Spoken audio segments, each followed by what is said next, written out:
So I always wondered why a lot of high level real estate investors always worked a lot and they built multiple streams of income and have multiple businesses despite owning a lot of real estate. And I didn't gain the clarity until I owned a lot of real estate myself. And the more and more real estate that I've bought and accumulated in my portfolio, I've come to realize why, right? So for those of you who don't know, I own 91 units of real estate. I sold off about 40 units, my mobile home park. So I have about 51 units of real estate now, five single family homes and two apartment complexes that, gross around $50,000 a month, and I net roughly around $10,000 a month, right? And throughout the whole time of me scaling this real estate portfolio, I worked a full time W 2. So I started off with single family homes in California. California single family homes, they don't really cash flow that well. Usually, at best, you're breaking even, and that's with self managing your property. So, I own in the Bay Area in Orange County. So they break even at best. I had locked in below 4% interest rates. And what happened was I stripped out a lot of equity out of these single family homes when they appreciated quite a bit and the interest rates went down, pulled out money tax free. And I was only able to do that because I had a high income W 2 as a pharmacy director, right? So I'm making close to $200,000 as a pharmacy director. And because that helped my income, it helped my debt to income ratio. So I was able to pull out a bunch of money. But then when you pull out a bunch of money from your single family homes, what does that mean? If they're originally cash flow negative and I strip out more equity, now they're cash flow negative. Cash flow, they broke even, now they're cash flow negative, right? So for example, I put a lot of equity out of my single family homes, and collectively all my single family homes are probably negative $3,000 a month, right? And because I had a high income W2, it can offset that negative $3,000 a month. So I pulled out, about $1 million in equity, and I tax free, and used that to buy my two apartment complexes, my 26 unit, my 20 unit, and my mobile home park, right? So my 20 unit cash flows around 2,000.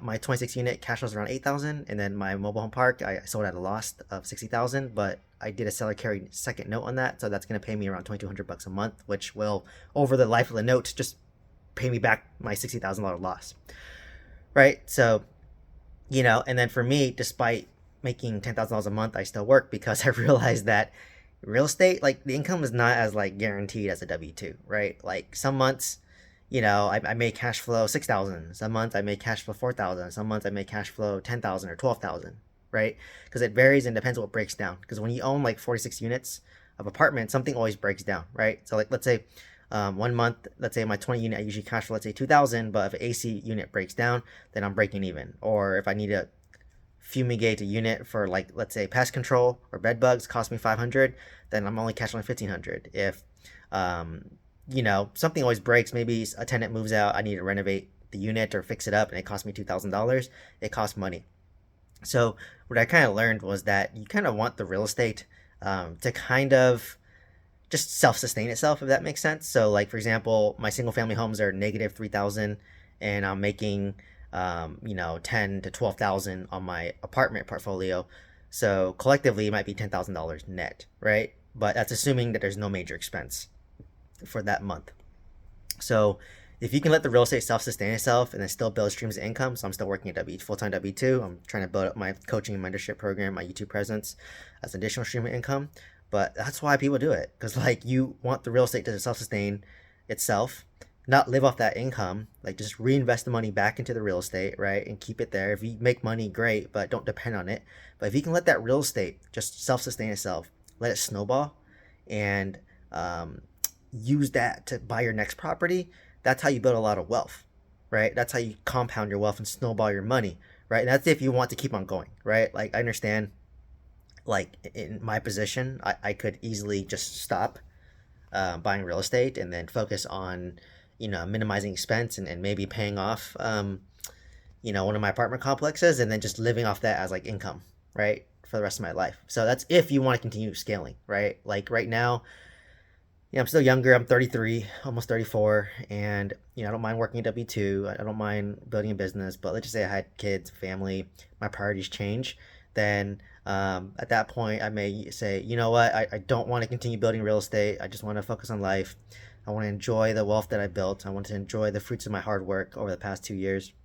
And it's okay to stop, right? But right now, I still want to go. Don't want to go as fast as I was going, but I still want to go because I'm still going to work. So basically, my goal is I want to live off of my W 2 income, which is plenty, and then use the real estate to self sustain itself and to save up more money to buy more real estate. Should I choose to go down that road, right? And I probably will because I still do want to buy um, at least one more apartment complex, and then you know, maybe in 2025 or at best, if interest rates drop down, hopefully. And then I want to buy a primary residence for myself, which I do want to pay off. So I might have to sell one of my cash flow negative single family homes, take that equity, and use it as a large down payment on my primary residence so that my monthly payment is more manageable, right? So it's really portfolio architecture based on your goals. And like right now, I can keep on going. I want to save up money, build multiple streams of income, and just live off of my business income or my working income versus let my real estate kind of self-sustain itself and give it time to kind of marinate and fix itself out. Because when you hold real estate long term, that's when the cash flow goes crazy, right? That's when you raise your rents over time. That's when you pay down the loan over time. That's when it goes up in value over time, right? So you want to go slow, you want to go steady, and that's how you really play the game of wealth. So knowing that, now that I experienced it, I get why like a lot of these big real estate YouTubers, they still work, they still have multiple streams of income, they're flipping real estate for money, they're real estate agent or broker for money. They do coaching, they have YouTube. So like I kind of get it. I'm like, okay, well you kind of need the money because if you want to, let's say, develop real estate or you want to fix and flip, and then you need money to do that, right? And you need a consistent stream of income coming in to do that because you don't want to. With real estate, what I learned was, things will always go not as planned and you need more money than you expected.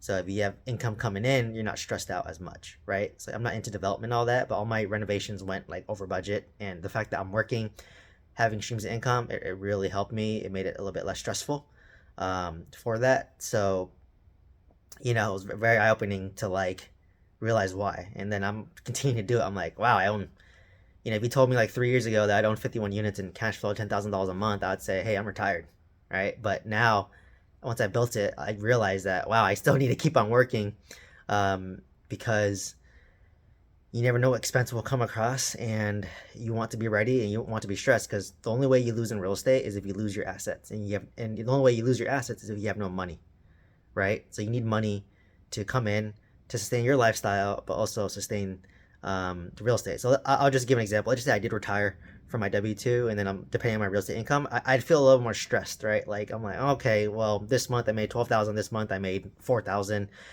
I feel more stressed, but the fact that I'm working my W 2 it gives me leeway to know that okay, if I want to go on this vacation, if I want to eat here, I can afford to do that still, right?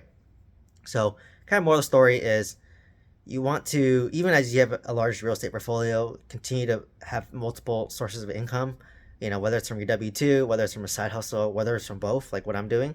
And then, maybe once your side hustle takes over your W 2, at that point, you can maybe step away from your W 2. So let's say my coaching business, my YouTube takes over my W 2, then by all means, I'll step away from my W 2. But until then, I'll continue to do both, continue to stabilize my real estate portfolio, and then, continue to buy more real estate because when you have a W 2, lenders love you and it's easy to qualify for stuff, right? So when you have a great income coming in, and you build up your source of income and they see that your real estate's cash flowing now, so it's easier to qualify for loans. So hopefully this kind of gave you some clarity as to what it's like to own a 51 unit real estate portfolio, why a lot of people, despite owning a lot of real estate, still work and hustle and grind.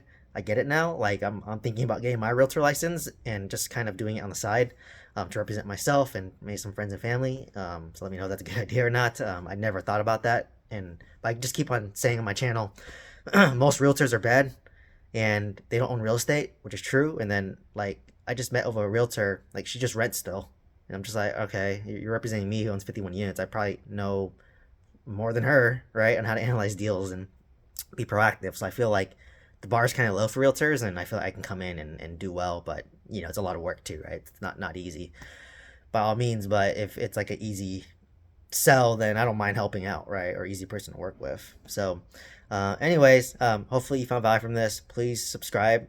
Please share this video with someone who will benefit from hearing this, especially those who are new to real estate and they're kind of blinded by the rosiness of it. But the reality is, I own 51 units and I still feel the need to work. I feel actually more need to work a W 2 because I'm still trying to build. But if, let's just say, you're trying to retire early, you want to optimize for that, then by all means, getting the ball started in real estate earlier. And if you work, it'll help you achieve that faster, right? So, like I said, still determining how I want to pivot. I definitely want to buy a home for myself. And then from there, I need to reevaluate. Like, do I want to continue scaling real estate? Buying another 20, 30 unit, 40 unit apartment complex? Or do I want to kind of take a step back and give myself a break and focus on, just the wealth I've built already? So, hope to see you next one. Thank you so much.